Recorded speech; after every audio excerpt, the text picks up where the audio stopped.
The canvas walls of the command tent snapped and rippled as the hot wind forced its way through every stitched seam. Dust hovered in the air, fine enough to cling to maps, lips, and teeth alike. Folding tables bowed under laminated terrain sheets, notebooks, and radios that never fully went quiet, their constant crackle filling the background. Coffee cups were stacked near the entrance, already ringed with brown stains, already ignored. Voices overlapped without pause. Orders were spoken halfway and abandoned. Everyone moved fast, and no one listened very closely. She stood near the coffee urn when a junior officer flicked a nod in her direction, without lifting his eyes to her face. Coffee run. Just a motion of the hand. Casual, not cruel. Simply assumed. She lifted the tray without comment. Nearby, a colonel leaned over the central table, his finger tracing a route across a map worn thin from years of use. He spoke with confidence about elevation, drainage patterns, and vehicle movement. She caught the mistake immediately. The contour lines did not line up with the seasonal flood channels. One heavy rain, one wrong turn, and that route would turn into a trap. No one asked for her input. No one expected it. She stepped carefully between boots and radio cables, placing cups as conversations flowed past her. A few glances skimmed over her and moved on. Someone murmured a joke. Someone else spoke across her shoulder as if she were furniture. She kept her posture neutral, her expression unreadable, her pace even. The smell of burnt coffee mixing with canvas and dust. Radios hissed. Boots scraped. She poured the final cup and paused behind the colonel. Her eyes locked on a thin blue line on the map, marking a channel that no longer existed, or worse, one that would. Her name was Staff Sergeant Lena Carver, 32 years old, United States Army. Inside that tent, she wore the same sun-faded OCP uniform as everyone else. Sleeves rolled with regulation precision, hair pinned tight enough to survive wind and sweat. Her name tape looked ordinary, almost too clean for someone who moved like she had learned to occupy as little space as possible. She was attached to planning support for the exercise, not because she wanted an easier assignment, but because the unit needed someone who could read terrain like a language. Her billets sounded harmless when spoken aloud. Operations support, map work, briefing preparation. In most rooms, that translated into coffee duty and carrying binders. Her real job was harder to explain to people who had never watched a plan fail, because one small assumption went unchallenged. Lena worked inside the rhythm of command, not at its loud edge. She tracked routes, terrain hazards, movement timelines, and the quiet practical limits that never made it into speeches, like how long it actually takes to push a loaded vehicle column through a narrow wadi, or what happens when radios lose line of sight in low ground. Day to day, she lived in details. She updated overlays, cross-checked grid coordinates, built terrain sketches for briefs, and kept a running list of risks that commanders always wanted compressed into a single slide. She did not issue orders to platoons. She made sure the people who did issue orders were not standing on a faulty assumption. It was a role that was easy to misunderstand because it did not look dramatic. People saw her behind a laptop and assumed she was typing notes. They saw her holding a map and assumed she was drawing neat lines. What they did not see was that a military map is not a picture. It is a decision tool, and the person maintaining it can quietly prevent mistakes that cost equipment, time, or lives. In the Army, authority flows through rank, position, and the chain of command. Lena understood that better than most because her entire job depended on it. She could identify a hazard, but she could not shout it into the room unless she was asked, or unless it crossed into immediate danger. In a command post, speaking out of turn is not just impolite. It creates confusion, and confusion is a risk all its own. So she waited. She listened. She wrote in a small notebook that lived in the same cargo pocket every day, its edges softened by use. When someone spoke, she tracked what they meant, not just what they said. When she was dismissed with a wave, she did not stiffen. She adjusted and kept her focus on the plan. That calm had not come by accident. The memory that always surfaced when she stared at maps was the training compound at Fort Leonard Wood, the smell of wet pine and diesel, and the way instructors made even small errors feel heavy. Back then, she was a young soldier learning that discipline was not about looking tough. It was about doing the boring parts correctly when no one applauded. Later came the specialized schools that shaped her into what she was now. She moved through the Army's intelligence and terrain analysis pipeline in pieces, collecting courses the way some people collected scars. There were classrooms where the lighting never changed, Labs where maps turned into layered digital data, and field problems where the only way to pass was to prove you could turn information into something a commander could use under pressure. One of the quiet truths of the military is that competence is documented. Qualifications are not compliments. They are logged in systems, updated in training records, and verified before someone is placed in certain roles. A leader might say they trust someone, but the army still demands the paperwork that explains why. Lena learned that early, watching a classmate fail an evaluation because he could not support his confidence with accuracy. The instructor did not shout. He simply pointed to the mistake, then pointed to the standard. That was how the military taught, not with drama, but with consequences. Her second formative memory came years later on deployment. Standing in a dim planning cell overseas with a lieutenant who insisted a route was clear, because it looked clear on a screen. Lena had been lower ranking then, careful with her phrasing, but she had still pushed a question forward. Had anyone considered the seasonal wash? Had anyone checked recent imagery? Had anyone spoken to the engineers? They ignored her at first. The convoy rolled anyway. It was not attacked. It did not make the news. It simply bogged down for hours in terrain that turned to thick mud after a sudden storm. Vehicles stuck, tempers frayed, timelines collapsed. No one died, but the mission slipped. A medical resupply arrived late. A small delay became a chain of problems afterward. The same lieutenant found her outside the tent line and asked her to show him what she had seen. He did not apologize. He did not need to. His eyes were enough. The lesson was simple. The ground does not care about rank. That lesson stayed with Lena in every room she entered. Now, in this exercise, she had been temporarily reassigned from her home unit to support the multinational planning team. On paper, it was recognition. In practice, it meant she had no reputation inside this tent, no familiar faces to vouch for her judgment. She was just another soldier holding a clipboard. Her uniform did not help. She wore no chest full of ribbons, and the ones she had were hidden by the angle of a folded map case. She did not advertise herself. She did not decorate her gear. Everything she carried was clean, functional, and quiet. Her demeanor made it worse in rooms like this. Lena did not fill silence with noise. She did not laugh too loud, swear to sound tough, or tell stories to prove she belonged. She spoke when there was a reason, and when she did, she chose precise words. That discipline is often mistaken for weakness by people who confuse volume with authority. Culture did the rest. In many units, people assume insight automatically rises with rank. There is logic in that. Leaders carry responsibility, and the military depends on clear ownership of decisions. But there is danger in it too, because expertise is often scattered in unexpected places. A staff sergeant steeped in data can see something a colonel misses, not because the colonel is careless, but because no one can hold every detail at once. Lena understood the pressure the colonel carried even as she watched him. Commanders are trained to decide with incomplete information, and that takes a specific kind of courage.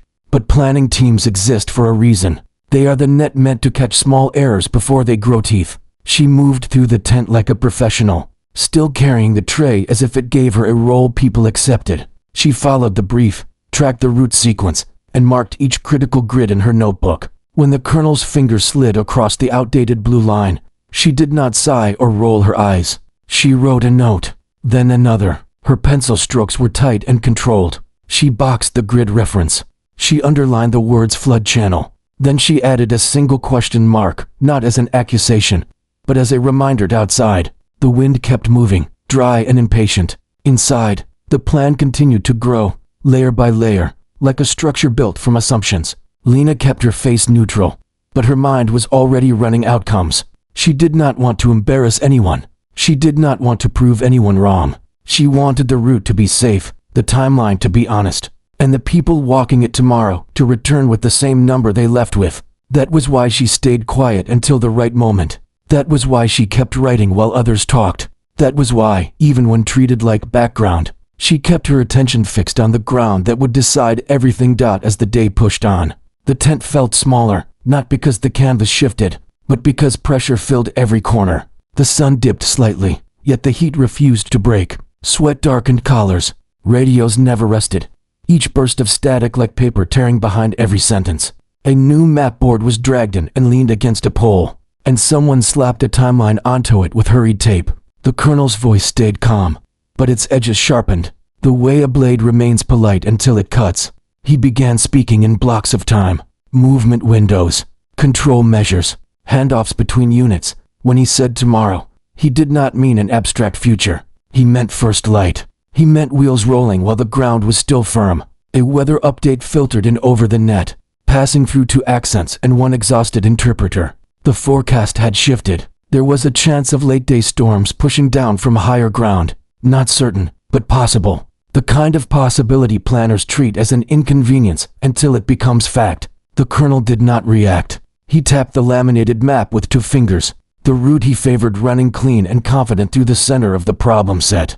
He said drainage the way people say something they believe they have already solved. He had seen patterns like this before and believed he understood them. Lena set her empty tray down beside the side table and stepped forward by a single pace, close enough to see the worn edges of the map and the glossy lamination that made outdated lines appear more reliable than they were. Her notebook was open in her left hand. The pencil rested against the page, still, waiting. A young captain standing beside the colonel began stacking assumptions out loud, as if saying them clearly would make them solid. Vehicles will maintain speed. Communications will hold. Low ground is passable. If weather shifts, we adjust. Lena lifted her gaze just enough to be noticed, not confrontational, not interrupting, simply signaling that she had a question. When the colonel paused to drink his coffee, she spoke into the opening he left behind. Her voice stayed soft and even, shaped to fit the room rather than push against it. Sir, for the primary route, are we basing passability on current imagery, or the standard map sheet? The colonel looked at her, not with anger, but with the faint irritation of someone being asked to clarify what already feels settled. His eyes flicked briefly to her rank, then away again. He answered without fully turning toward her. The map is standardized, he said. We're not reinventing it. A few heads turned, then turned back. The room continued to move forward. Lena nodded once, as if she had been corrected. Her pencil made a small mark in the notebook, not because she had learned anything new, but because she had confirmed something important. They were trusting the paper. They were building the plan on that blue line. Another update filtered in. A logistics officer mentioned fuel consumption would need adjustment due to expected sand conditions. A multinational partner added that their vehicles handled loose ground differently. Someone else noted recent construction in the training area. A berm here, a cut road there. The details stacked up like equipment piled onto a single rock. Lena listened. Every new factor touched the route. Every change made it more fragile. She spoke again a few minutes later, careful in her phrasing, as if offering a tool instead of a correction. Sir, if the berm construction is recent, we may want to confirm the crossing point on the north segment. Some of those channels shift after grading this time. The colonel did not answer. The captain answered for him. We'll manage it on the ground, the captain said. His tone was efficient, polite, designed to close the issue. Route leaders can adjust if needed. Lena kept her expression neutral. Manage it on the ground sounded decisive, but she knew how often it meant something else. It usually meant the problem would be discovered when it was too late to solve cleanly. She had heard the phrase in places where discovery was measured in minutes that turned into hours. Near the back of the tent, Sergeant First Class Mateo Ruiz stood with his arms folded. He was the kind of senior NCO who did not seek attention, but attention seemed to register his presence anyway. He carried the posture of someone who had absorbed other people's mistakes, long enough to recognize the outline of one forming. His eyes followed Lena when she spoke, then shifted to the colonel when she was brushed aside. He said nothing. That silence was not agreement. It was assessment. The tension in the tent never rose to raised voices. It showed itself in smaller ways. A pen tapped harder than necessary. A sigh escaped halfway before being swallowed. Someone said, "We don't have time for that," with a smile that did not quite reach the eyes. Ego did not announce itself openly. It wore professionalism like a uniform, but it still leaned forward and pressed. As the timeline tightened, the flawed map stopped being a reference and became an anchor. Every estimate now tied back to that route. Every coordination point assumed it existed exactly as drawn. The map was treated like reality, and reality was treated like an inconvenience. Lena felt the urge rise sharply to step forward and say it plainly. That blue line is wrong. That channel is gone. If the storm hits, the low ground turns into a funnel and your convoy turns into a slow-moving problem, set designed to punish predictable decisions. But the military did not run on urges. It ran on procedure. There was a reason standardized planning processes existed, even when people complained about them. One of the most common principles was structured verification, assumptions identified, risks assessed, plans rehearsed before execution. Whether it was called a formal decision process or simply good staff work, the idea was the same. You did not let confidence replace confirmation. Confirmation existed because humans missed things, even capable humans, especially capable humans under pressure. Before movement, leaders conducted checks not because they distrusted their people, but because they respected physics and uncertainty. Radios were tested, frequencies verified, water counted, routes confirmed, not guessed, confirmed. Because the one-time verification was skipped was the one time a small oversight turned into a cascading failure. Lena could hear that principle in her own head, the way some people heard a mentor's voice. Verify, then move, confirm, then commit. She watched the colonel's finger trace the route again, building contingencies on top of it like adding floors to a structure. Without checking the foundation, the tension under her ribs tightened into something physical. She knew her lane. She had lived inside it for years. She also knew that lanes existed to prevent chaos, not to protect pride. If a hazard was immediate, you spoke. But was this immediate enough? Or was it the kind of problem that would surface later through another channel if she waited? She asked herself questions she would never voice. What do you do when you know something is wrong, but the room refuses to slow down long enough to hear it? Do you trust the process to catch it later? Or do you risk becoming the distraction everyone remembers? Lena did not want drama. She wanted accuracy. She changed tactics. She stepped toward the communications table where a laptop glowed against the dim canvas. She addressed the captain instead of the colonel. The captain was closer and more likely to respond to something that sounded like work rather than critique. Captain, she said quietly, do we have the latest terrain update layer from the range control packet?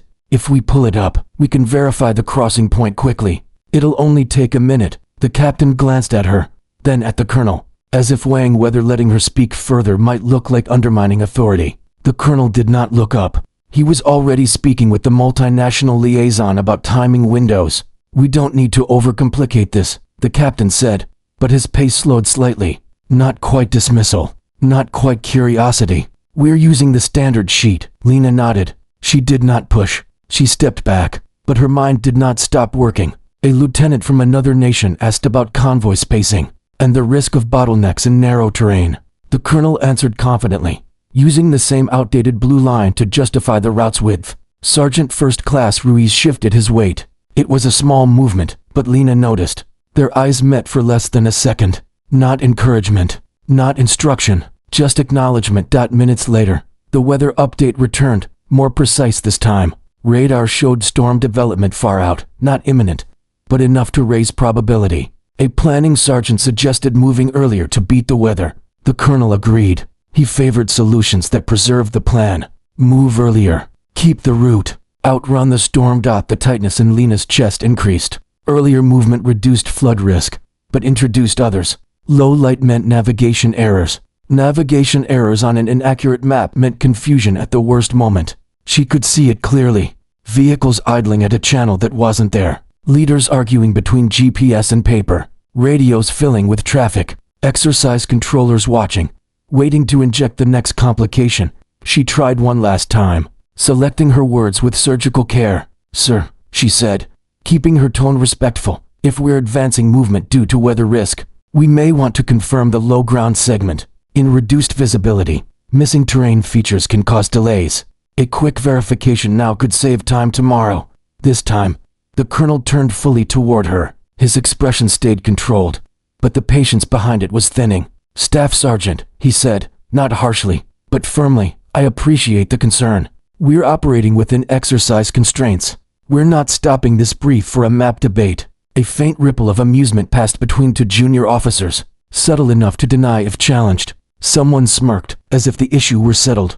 The captain released a quiet breath, relieved the colonel had closed the loop. Lena kept her face composed, but the phrase map debate lodged in her mind. From the outside, it looked like an argument about paper. Inside her head, it was not paper. It was ground. It was weight, water, momentum. Vehicles that could not turn easily once committed. It was the difference between controlled execution and messy improvisation that created risk. Even in training, The tent seemed to lean inward as they moved toward finalization. A staff officer summarized the plan for the record. The colonel approved the route. The liaison concurred. The timeline was updated. A final brief was scheduled for later that night, and the plan was treated as essentially complete. Lena looked down at her notebook. Her pencil hovered over the page. She could see two choices forming in her own handwriting, even though she had not written them yet. And accept whatever followed. She did not decide yet. She stayed where she was, listening as the final pieces slid into place. And she watched the colonel's finger come down on that thin blue line once more. Then she watched him nod, satisfied. In that moment, she understood the near miss was almost sealed. The plan was about to move forward carrying incorrect data, not because anyone intended harm, but because the room had confused momentum with certainty. Standing near the edge of the table like background furniture, Lena felt the weight of what came next settle quietly onto her shoulders. The room did not empty when the plan reached its near final form. It rearranged itself. People shifted positions, leaned against new tables, rotated toward different conversations, already preparing for the next brief. That was when the smallest details mattered most. When attention loosened just enough for quiet competence to surface, Lena stepped closer to the main table again, unnoticed because no one expected anything from her now. The urgency had passed. Decisions were, for all practical purposes, made. That was always her best window. She reached out and adjusted the corner of the laminated map by less than an inch, flattening a curl that had lifted in the heat. The movement was habitual, precise, almost unconscious, the kind born from years spent forcing paper to tell the truth. The colonel did not see it. The captain did not look up. Sergeant First Class Ruiz did. His eyes narrowed slightly as he tracked her hands. Lena placed her notebook flat beside the map and slid a small transparent ruler from her pocket. It was scratched and cloudy from long use, the kind issued in bulk and rarely replaced. She aligned it carefully along the grid lines, not to draw attention, not to measure for display, but to confirm what her eyes already knew. Her lips moved once, silently, as she recalculated distance in her head, not in kilometers the way civilians might think, but in movement time under load, factoring turns, elevation changes, choke points. She did not write anything down. She didn't need to. This part lived in memory. A nearby lieutenant paused mid-sentence when he heard her murmur something under her breath, not loud enough to interrupt, but clear enough to register. That contour interval doesn't match the gradient, she said quietly, almost to herself. Most ears let it pass, but for those who understood, it landed differently. Contour interval was not casual language. It was technical, and the way she said it was not academic. It was operational. The lieutenant glanced at her, then at the map, then back at her. He didn't challenge her. He just frowned, unsettled without knowing exactly why. Lena traced the route again with the edge of the ruler, stopping where the blue line crossed ground that should have risen more sharply. She tilted her head slightly, as if listening to something beneath the noise of the room. In her mind, the map stopped being flat. She saw water moving downhill, felt how it would pull, how it would carve a new path when pushed hard enough. She spoke again, this time to the captain, her tone neutral and exact. Captain, do you know if the sheet reflects post-grading elevation or pre? The contour spacing suggests pre, but the overlay implies otherwise. The captain blinked, caught off guard by the specificity. He didn't bristle. He hesitated. I believe it's current, he said, then added, it should be. Lena nodded once, accepting the answer without comment. But she didn't step away. She shifted the ruler and checked another distance, her movements calm, deliberate, unhurried. In military planning, tools are chosen for a reason, and this map was no exception. It was a standard topographic sheet, laminated for durability, marked with grid lines tied to a global reference system so units from different nations could speak the same spatial language. These maps were built from surveys, satellite imagery, and updates that often lagged behind real-world change. Lamination protected them from water and wear, but it also froze information in time, making outdated details look permanent. That was why planners cross-checked them against overlays, imagery, and recent reports. A map was only as reliable as its last verification. Terrain shifted, roads eroded, flood channels migrated. Paper never argued back. It simply waited to be trusted. Lena had learned that early. She trusted maps, but only after testing them. She stepped back and leaned against a support pole, arms loosely folded, watching the room through half-lidded eyes. The colonel was deep in conversation now, coordinating with a foreign counterpart. The captain adjusted slides. The planning sergeant fed updated timelines into the printer. No one looked directly at Lena anymore, but more glances found her than before. Not openly, just brief flickers that lingered a second too long. Sergeant First Class Ruiz moved closer, stopping near her shoulder. He looked at the map, then at her notebook, then back at the map. "You seeing something?" he asked quietly. Not an accusation, a courtesy. Lena met his eyes. She didn't rush the answer. "I'm seeing inconsistencies," she said. "Nothing dramatic, just enough to warrant verification." Ruiz nodded slowly. He didn't ask her to explain. He didn't tell her to stop. He simply absorbed the information and stored it across the table. A multinational officer asked about recovery options if a convoy element stalled. Lena listened to the response and noted how it assumed firm ground at the crossing point. Her jaw tightened for a fraction of a second, then relaxed. She memorized unit order, spacing, timings. She memorized who would be where when the route failed. Not if, but when. Someone laughed at a side comment. Someone else stretched and cracked their back. The energy in the tent shifted from urgency to confidence. The dangerous kind. The kind that comes when people believe the hard part is done. Lena reached forward once more and nudged the map, aligning its edge perfectly with the table. The movement was small but deliberate. She was finished measuring, finished confirming. Everything she needed was stored now. The lieutenant who had frowned earlier leaned closer to the map, squinting at the contour lines as if seeing them for the first time. He didn't speak, but his expression had changed. Doubt had slipped in without permission. The captain noticed that look and followed his gaze. He stared at the map longer than before. His mouth opened, then closed. No one challenged the plan. No voices rose. No confrontation erupted. But the air had shifted. Something was wrong, and a few people could feel it now, even if they couldn't name it. Lena remained still, professional, silent. She planted no flags, drew no lines, made no accusations. She had simply done what she always did: checked the ground, tested the assumptions, stored the truth where she could reach it when patience was no longer enough. The tension in the tent was no longer about timelines or weather. It was about awareness, about the quiet realization that someone in the room knew more than they had been allowed to say. The plan still stood, but it felt less solid than it had an hour earlier. The first warning arrived without drama. A radio crackled half a second longer than normal, followed by a pause that turned several heads at once. The weather cell that had been distant an hour earlier was no longer theoretical. The update came through clipped and careful. Storm movement accelerating. Localized downpour likely. Ground saturation possible within 3 hours. The colonel straightened. He didn't curse. He didn't raise his voice. He simply adjusted his stance and looked back at the timeline. Someone muttered that the early movement window had narrowed. Another officer remarked that range control might inject a complication if the storm hit. Something to test adaptability. Then a second issue landed. A communications sergeant lifted his headset and frowned. A relay node on the southern edge of the training area had gone intermittent. Not down, just unreliable. The kind of failure that didn't stop operations outright, but weakened every assumption about coordination. The room tightened again. People leaned in. Pens came out. The plan that had felt settled minutes earlier was suddenly fragile.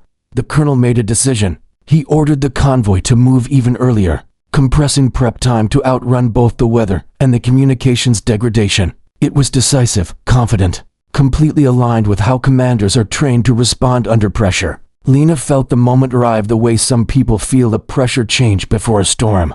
This was no longer theoretical. Timing, weather, and terrain were converging. She stepped forward before she could talk herself out of it. Not fast, not dramatic, just enough to move from background into the circle. "Sir," she said calmly, "if we advance movement under these conditions, there's increased risk at the low ground segment on the primary route." The colonel looked at her, surprised but not irritated. He gestured slightly, allowing her to continue. Lena didn't say the map was wrong. She didn't say anyone had failed. She framed it the only way that worked in rooms like this. As a risk mitigation measure, she said, "I recommend shifting the crossing point north approximately 800 meters, or rerouting via the secondary ridgeline for initial movement." The captain started to speak, then stopped. The lieutenant frowned openly. Sergeant First Class Ruiz stepped closer, close enough to hear every word. "That contradicts the planned route," the colonel said evenly. "Yes, sir," Lena replied. Because the planned route assumes drainage behavior that won't hold once the ground saturates. She touched the map lightly with one finger, not pointing, indicating. The channel marked here no longer carries water the way this sheet suggests. Under heavy rain, flow will divert east and pull directly into the vehicle path. She didn't raise her voice. She didn't gesture widely. She simply let the ground speak through her. She spoke the way she had been trained to brief hazards. Clear, measured, factual, no emotion layered on top of the data. The colonel studied the point she had indicated on the map.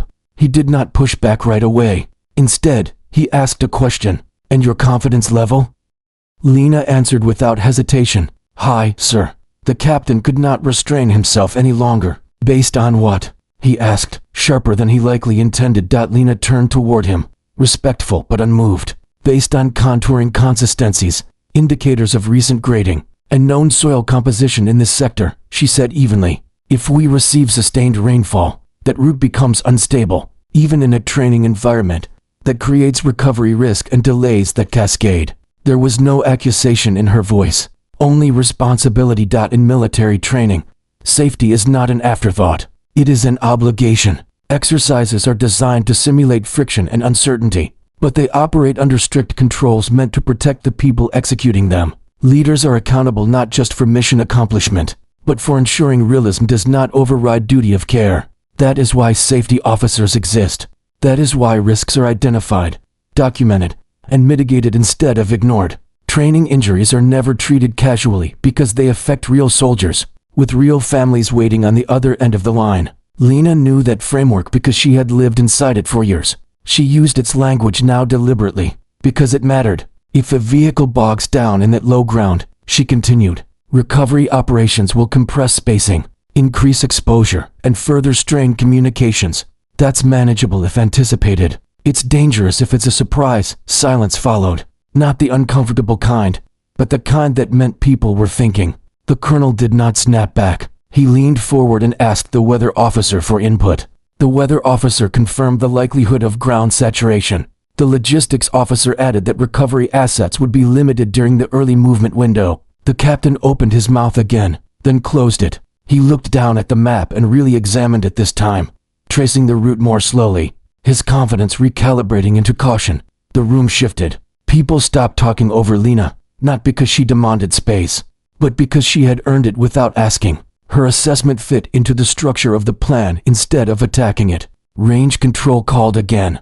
A simulated incident had been injected into a separate sector, designed to test response time. It wasn't directly connected, but it added pressure. The exercise designers wanted friction. They always did. The colonel straightened and made a decision that caught several people off guard. "Staff Sergeant," he said, "walk me through the alternate." Lena did not smile. She did not nod in triumph. She simply stepped to the map and began. She described the ridgeline, how elevation would shed water instead of collecting it. She explained vehicle limitations honestly, acknowledging slower movement but greater predictability. She identified a choke point that would require disciplined spacing. She did not hide the trade-offs.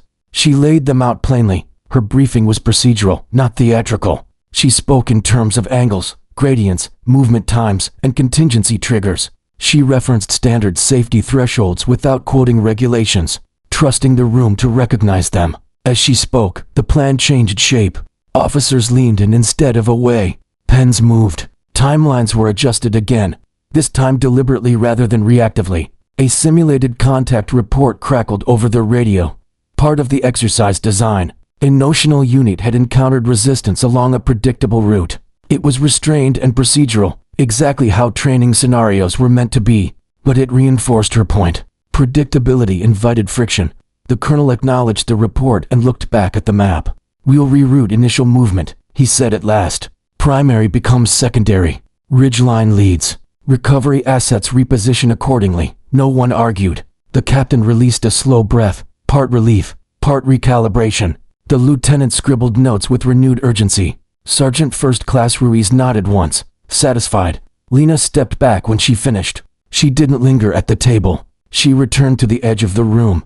Notebook closed now, her role complete for the moment. The storm arrived sooner than forecast. Rain hammered the canvas roof, loud enough to pause conversation. Outside, dust turned to mud within minutes. The training area changed character almost instantly. Inside the tent, the revised plan held. The colonel watched water carve fresh channels across the ground beyond the entrance, exactly where Lena had described. He did not comment. He didn't need to. The room's posture toward her had shifted, not dramatically, not with revelation, but with respect.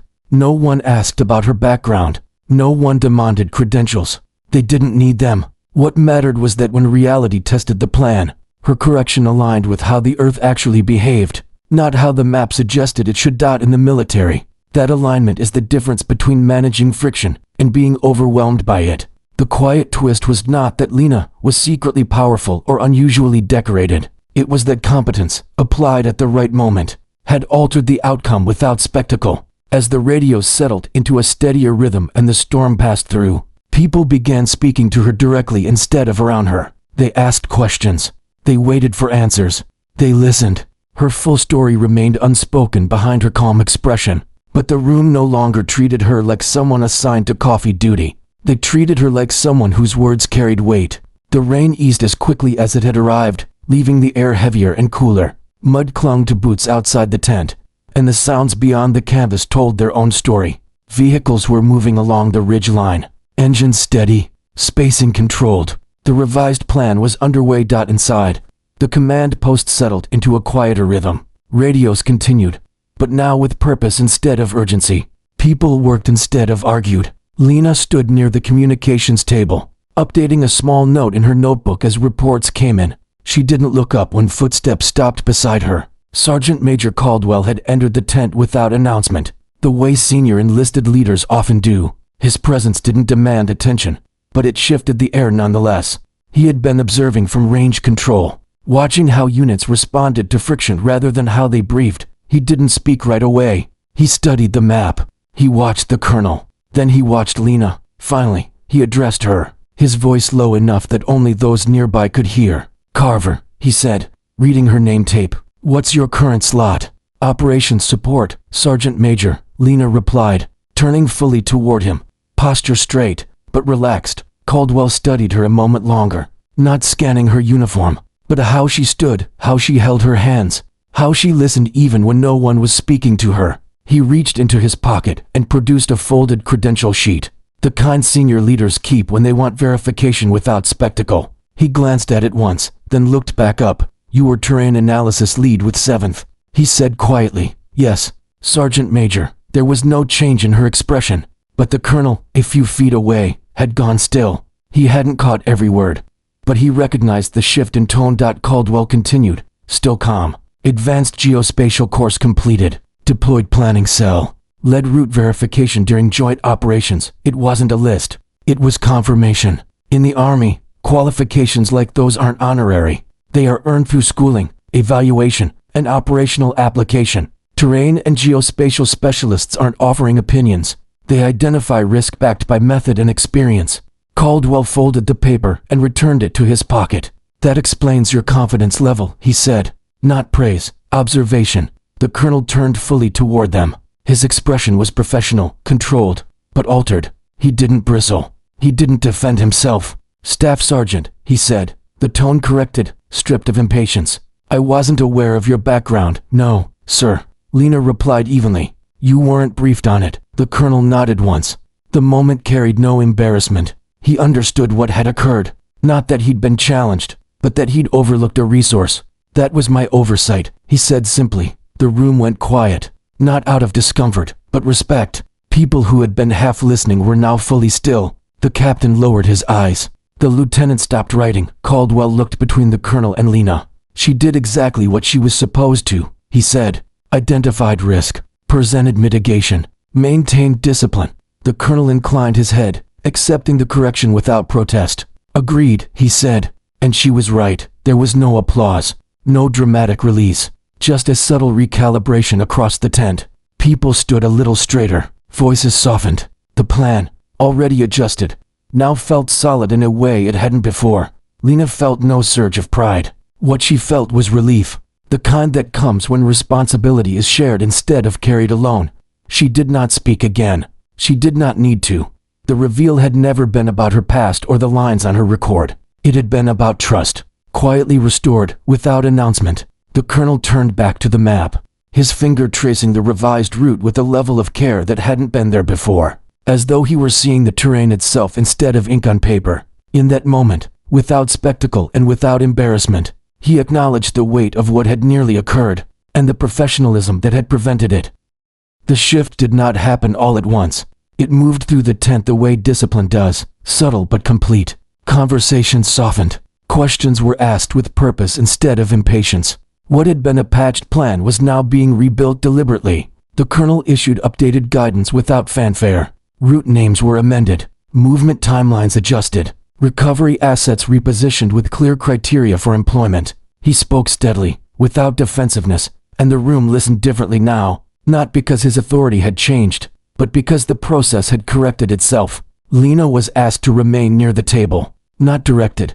Asked. The captain deferred to her once while confirming terrain assumptions. Then again, the lieutenant echoed her phrasing when briefing a multinational partner, careful not to misstate it. Sergeant First Class Ruiz positioned himself beside her, offering a brief nod when she caught an inconsistency before it spread. No one drew attention to it. That would have been improper. In military culture, respect is rarely loud. It is demonstrated through behavior, through who is heard, through who is trusted when time compresses and decisions harden. A convoy report came in over the radio. The lead elements had cleared the ridgeline without issue. Below them, ground conditions were already deteriorating. A recovery team reported standing water pooling exactly where the original route had been planned. The colonel closed his eyes briefly, then opened them again. It was not relief. It was reflection. He turned toward Lena. Posture formal now, Staff Sergeant, he said. Good call. The sentence was simple, but in a military setting, words like that carry weight when spoken by someone in command. Public acknowledgement does not inflate ego. It clarifies responsibility. It signals whose judgment held and why. Lena met his gaze. Yes, sir. The colonel then did something else, subtle enough that only those familiar with protocol would register it. He adjusted his stance and addressed the room. For the remainder of this exercise, he said, risk mitigation recommendations will route to Staff Sergeant Carver. It wasn't a promotion. It wasn't a reassignment of command. It was the placement of expertise where it could be used most effectively. In military protocol, that distinction matters. Authority doesn't come only from rank. It comes from responsibility formally assigned. When a commander publicly designates trust, it gives the rest of the team clarity on how to align without hesitation. Heads nodded. No one objected. The adjustment settled into the rhythm of the tent as though it had always belonged there. Outside, rainwater carved channels through the dirt, reshaping the ground in real time. Vehicles moved steadily along the ridgeline, silhouettes fixed against the gray sky. Later, exercise staff would review footage and data, noting where plans held and where they failed. Inside the tent, the revised plan held firm. The climax did not arrive with raised voices or dramatic confrontation. It arrived in the quiet understanding that something had almost gone wrong, and that it had been prevented by discipline rather than chance. Lena felt the difference in how people spoke to her now. Not deferential, not impressed, professional, as though she had always belonged at the table. A multinational officer approached her with a question about alternate recovery points. She answered concisely, outlining two options and the risks associated with each. He thanked her and returned to his team without hesitation. The captain caught her eye once, his expression thoughtful. Later, he would replay the moment when he had dismissed her input and understand it differently. That kind of lesson stays with leaders longer than embarrassment ever could. Sergeant Major Caldwell lingered near the tent entrance, observing how the room functioned. When his eyes met Lena's, he gave her a single nod, not praise. Confirmation. Trust restored does not announce itself. It does not celebrate. It simply allows people to do their jobs properly again. As reports continued to flow, the scale of what had been avoided became clearer. In another sector, a vehicle had bogged down during a test movement, requiring recovery and delaying that unit by hours. The comparison was obvious to anyone paying attention. No lives had been saved in a dramatic sense. No wreckage, no medevac, but time had been preserved, stress reduced, risk managed before it could compound. In military operations, that is often the truest form of success. The absence of chaos.